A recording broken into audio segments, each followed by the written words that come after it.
Hi everyone, this is Stacy and welcome to my channel. Please do not forget to like, share, and subscribe. For today's video, aayusin natin yung mga succulent na na-upload natin yesterday. Ito sila, isang silver tray and isang carton ng LBC.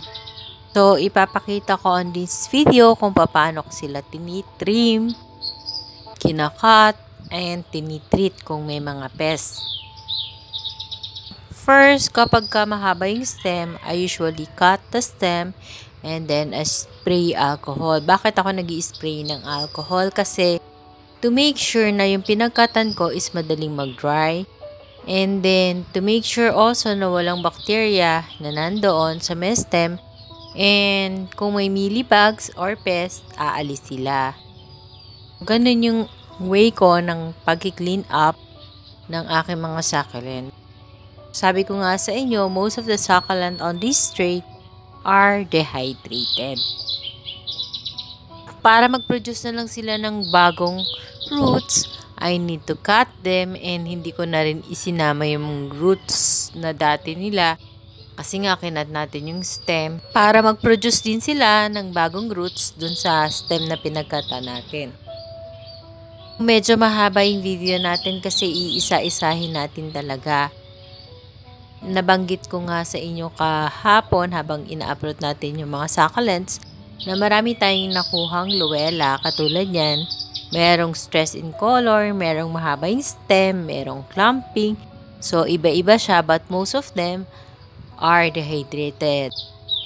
Kung mapapansin nyo, talagang dinadamihan ko yung pag-spray ng alcohol dun sa luwela kasi ang luwela may mga mealybugs minsan yan na sumisingit in between dun sa kanilang leaves.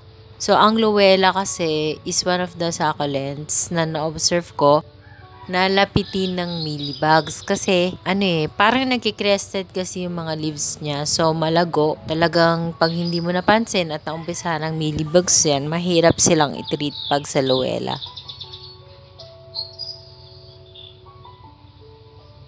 That's why I spray a generous amount of alcohol. So, medyo marami tayong alcohol na magagamit kasi marami.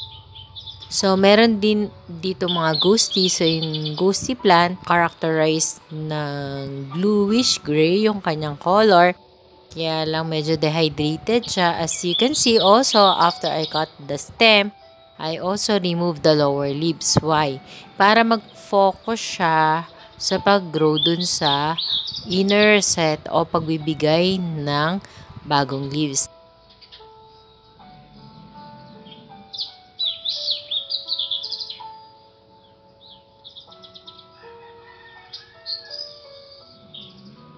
So, kaya ang ginagawa ko, talagang parang medyo kinakalbo ko yung lower part ng leaves para mag-concentrate yung pag-grow dun sa inner set o sa bagong leaves na tutubo.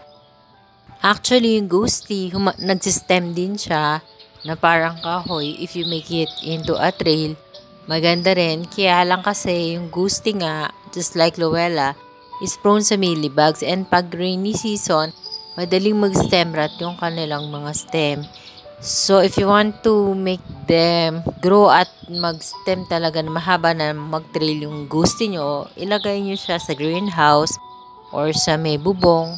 Kaya lang kapag kasi may bubong naman yung pinaglagyan mo, sa experience ko, nilagay ko siya sa garage, nagiging leggy siya. So, hindi nagiging compact yung pinaka-rosette niya.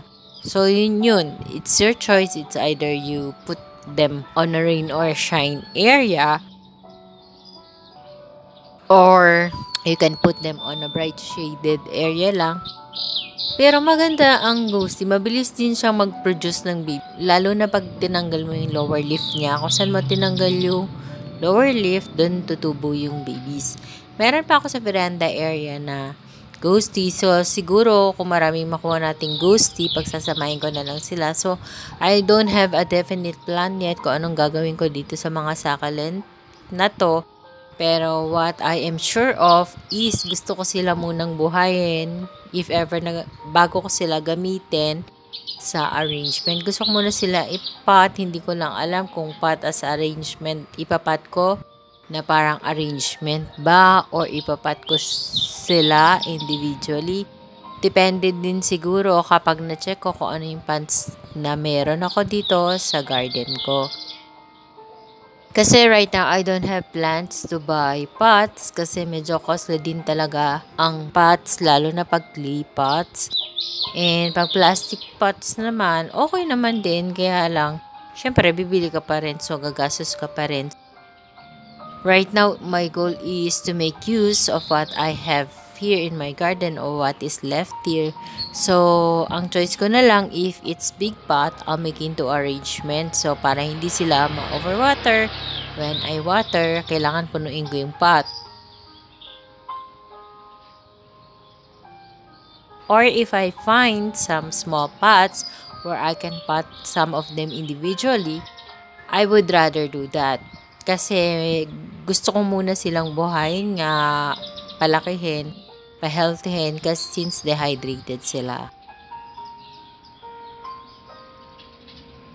So, ganun lang naman yung gagawin ko kahit dun sa susunod na tray to cut yung may root part nila.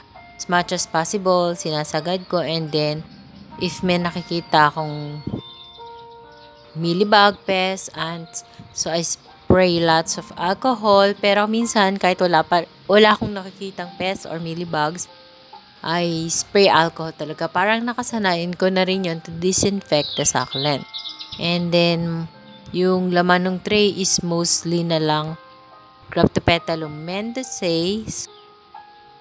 I guess I have to get another tray for the Graptopetalum mendozae kasi para sama-sama sila. Kasi pag nilagay ko siya dito sa pink tray na ginagamit natin, madadaganan siya and baka matanggal yung mga leaves. So, merong mga succulent na hindi na nakinatak pero hindi ko na rin sinama dun sa ating mga itatanim.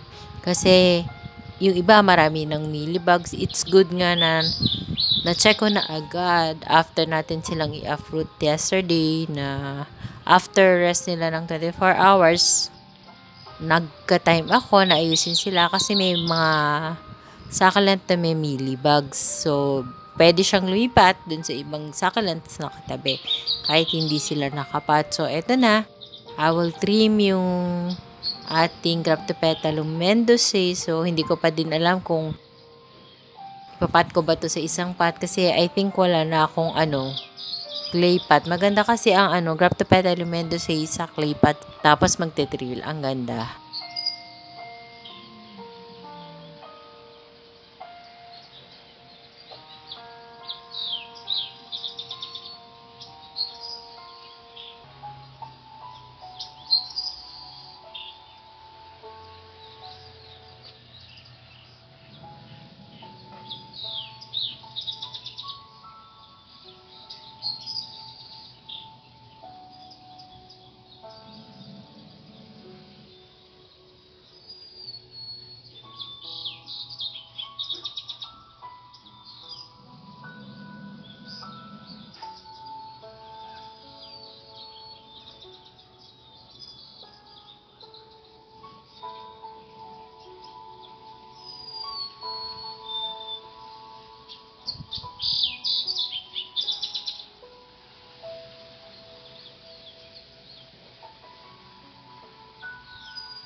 So, let's start with the next set of the succulents that we have to fix.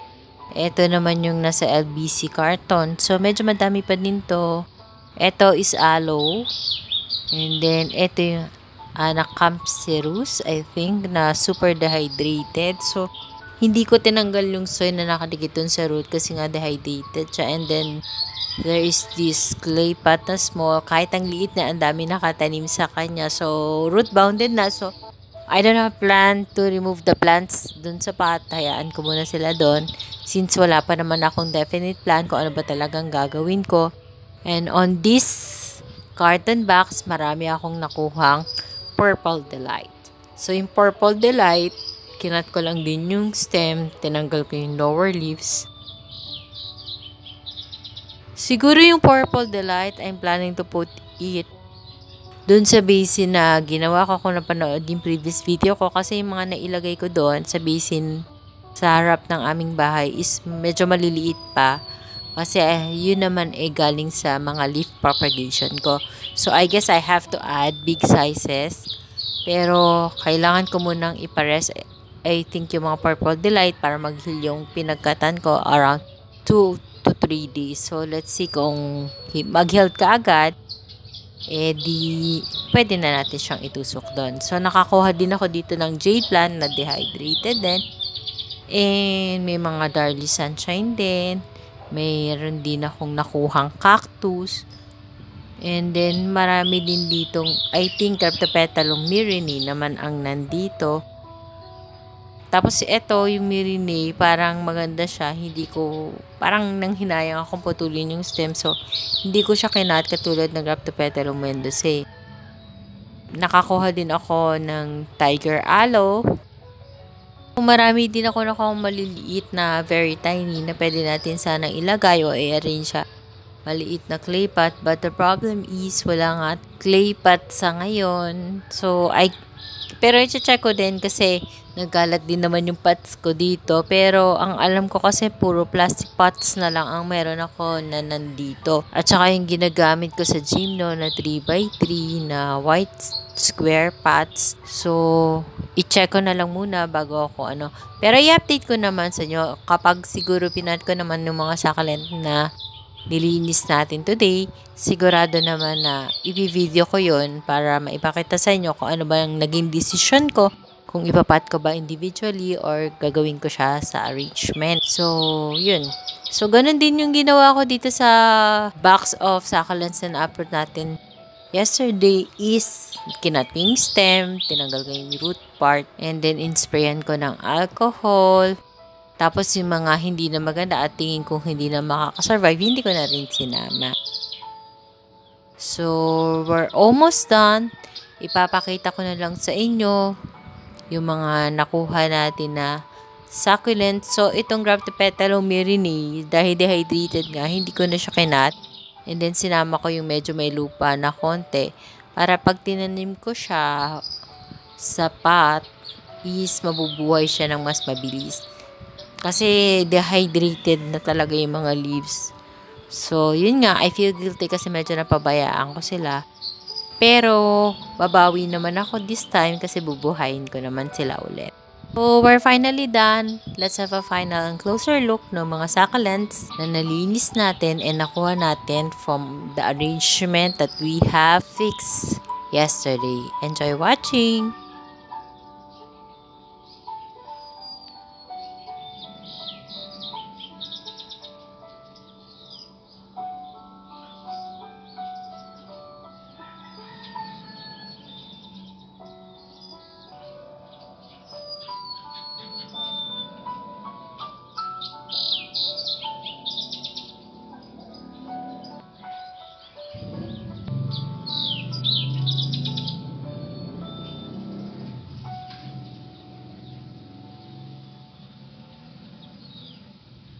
So that's all for today's video, guys. I hope you like my sharing for today.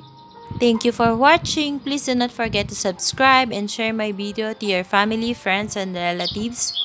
Bye for now. See you on my next video. Bye. God bless us all. Bye.